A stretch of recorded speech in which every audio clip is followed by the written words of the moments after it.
आज आपल्याकडे इंग्लिश बोलणं आधुनिक होतंय आणि मराठी बोलणं हे मागासलेपणाचं मानलं जातंय. हा गैरसमज झालाय का आणि तो कसा दूर करायचा? ती मुळं आधी आपली घट्ट असली पाहिजेत आणि ती मुळं आपल्या मातृभाषेमध्ये. सर, तुमचा एवढा अभ्यास आहे मराठी विषयीचा आणि जसा आपला विषय आहे की मराठी भाषा ही ओळख आहे की फक्त भाषा आहे, त्यातूनच मला तुम्हाला पहिलाच प्रश्न विचारावा वाटतोय की मराठी भाषा ही फक्त आपली भाषा आहे की ती आपली ओळख आहे? बरोबर आहे. मराठी भाषा आहे म्हणून आपली ओळख आहे. बर. आणि या मराठी भाषेला एक संस्कृती आहे, हम्म. तिची एक परंपरा आहे, तिचा एक इतिहास आहे आणि तो हजारो वर्षाचा इतिहास आहे, शतको काळाचा इतिहास आहे. इतकी जुनी भाषा आहे. जुनी भाषा आहे आणि म्हणून ती आपली ओळख आहे. आणि ही ओळख आहे म्हणून आपल्या महाराष्ट्राचं किंवा मराठीचं अस्तित्व आज आपण जगभर दाखवू शकतो. जगामध्ये अनेक भाषा आहेत, पण या सगळ्यामध्ये ज्या पहिल्या रांगेतल्या भाषा आहेत त्यामध्ये मराठी भाषा आहे. ही त्याची एक व्यापक ओळख आहे. ग्रेट. आणि म्हणून आपली ती अस्मिता आहे, आपली संस्कृती आहे, आपला इतिहास आहे, आपली परंपरा आहे, म्हणून ती आपली भाषा आहे. आणि ती भाषा आहे म्हणून आपली जगभरामध्ये मराठीपण ही एक ओळख आहे. मराठी असण्याची ओळख आहे, असण्याची ओळख आहे. सर, जगभराचा विषय काढलात तुम्ही की जगभरातल्या ज्या टॉप 10 किंवा मुख्य प्रमुख 10-20 भाषा असतील त्याच्या पहिल्या रांगेत मराठीचा एक क्रमांक येतो. आणि आज जग इतक्या जवळ आलंय, जागतिकीकरण झालंय किंवा काय अशा गोष्टी आपण बोलतो, आणि महाराष्ट्र इतका समृद्ध आहे, पहिल्यापासून महाराष्ट्राने सगळ्यांना जवळ केलंय. मग महाराष्ट्रामध्ये राहण्यासाठी मराठी येणं आवश्यक आहे का? आता हा प्रश्न थोडा कळीचा प्रश्न आहे. महाराष्ट्रामध्ये राहणं आणि मराठी येणं, ज्या अर्थी तो महाराष्ट्रात राहायला आलेला आहे त्या अर्थी त्याला मराठी येत राहणारच आहे. आलंच पाहिजे किंवा आलंच पाहिजे, काही दिवसांनी आलंच पाहिजे. आज अनेक परप्रांतीयांचे लोंढे आपल्या महाराष्ट्रात आले असले तरी ते लोक अस्खलितपणे मराठी बोलतायत. हो, नक्कीच. आणि ही काय आजची गोष्ट नाही आहे.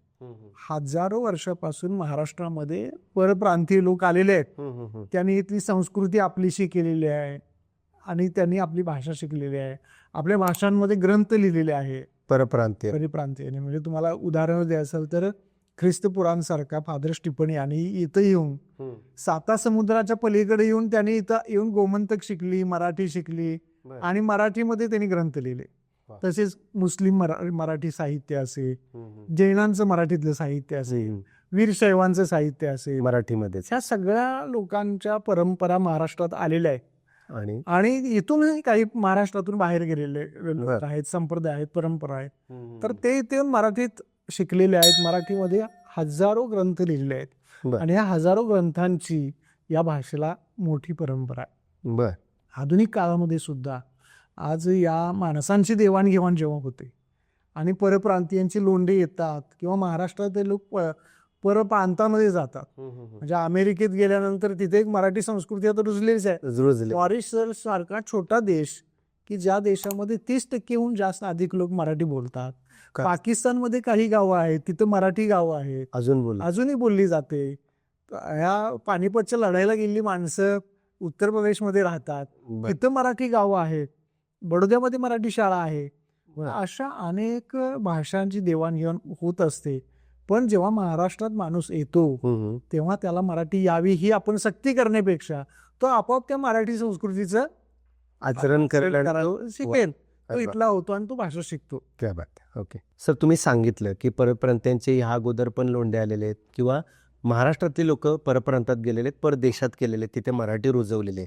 पण आज फॅशन म्हणून का होईना किंवा डाऊन मार्केट वाटतं त्यामुळे का होईना आपलीच लोक विनाकारण परप्रांत्याला मराठी येत असून सुद्धा त्याच्याशी हिंदीत संवाद सुरू करतात. किंवा आता इंग्लिश फॅशन आली, आधीमध्ये इंग्लिश वाक्य वापरणं, आणि त्याच्यामुळे मी किती शहाणा आहे हे दाखवण्याचा प्रयत्न केला जातो. मग यामुळे या सगळ्या प्रकारांमुळे आपणच आपल्या मराठी भाषेसाठी धोका निर्माण करतोय का? बरोबर आहे. सगळ्यात महत्त्वाचं म्हणजे जेवढी आपली जननी जन्मभूमी आणि जन्मभाषा या खूप महत्त्वाच्या आहे. जननी जन्मभूमी आणि जन्मभाषा या तिन्ही गोष्टीची अस्मिता माणसाला असली पाहिजे. आता अस्मितेचा प्रश्न जर बघितला तर दाक्षिणात्य लोक जे आहेत ते त्यांच्या भाषेविषयी जितकी अस्मिता बाळगतात तेवढी आपली आपण तेवढी अस्मिता बाळगतो का हा प्रश्न आहे. बाळगतो आपण, हा, पण तेवढी आहे का. आणि दुसरी गोष्ट म्हणजे आपला महाराष्ट्र हा तसा प्रोग्रेसिव्ह आहे म्हणजे सर्वच दृष्टीने. साहजिकच त्यानं अनेक उद्योग क्षेत्रामध्ये IT मध्ये प्रगती केली असेल तर भाषेमध्ये पण प्रगती केली आहे, परंतु हे सगळं असताना त्यानं आपली अस्मिता सोडता कामा नये.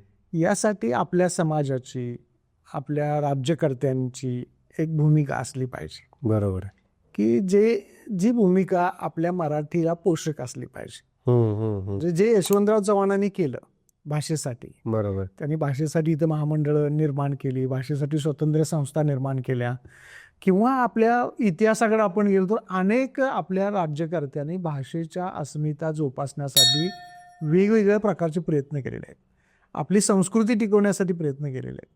आणि हे प्रयत्न आपण उत्स्फूर्तपणे केलं पाहिजे. तर आपल्या भाषेची अस्मिता आपण जोपासली पाहिजे.